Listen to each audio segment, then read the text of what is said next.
morning. 5K na po daro no. Taas na ngayon adlaw. Iguas na po kayo taron.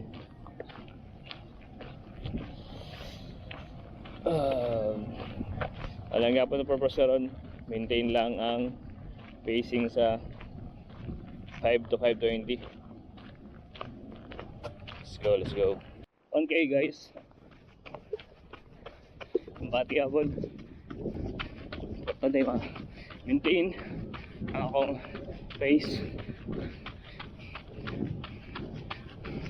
Ako yung program ginasundan pero siguro para next year na to kung sakaling mag-enter lang ikag marathon ano.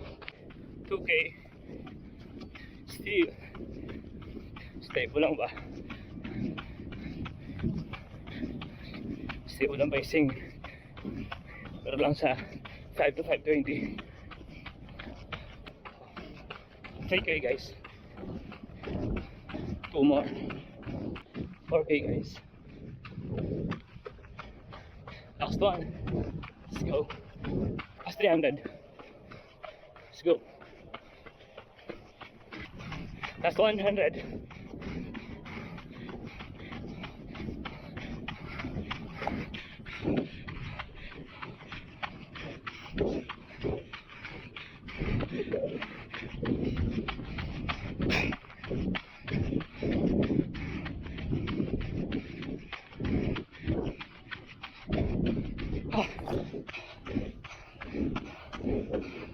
Done.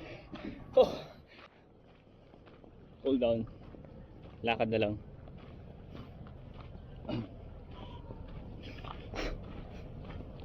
Ang ano ko lang kasi dito, gusto ko lang ma-maintain within 1 week 5K, tas yung pace nasa 5 to 5:20 per kilometer.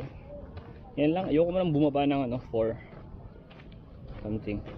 So I maintain yan, hindi naman ako sasali sa mga marathon ngayon.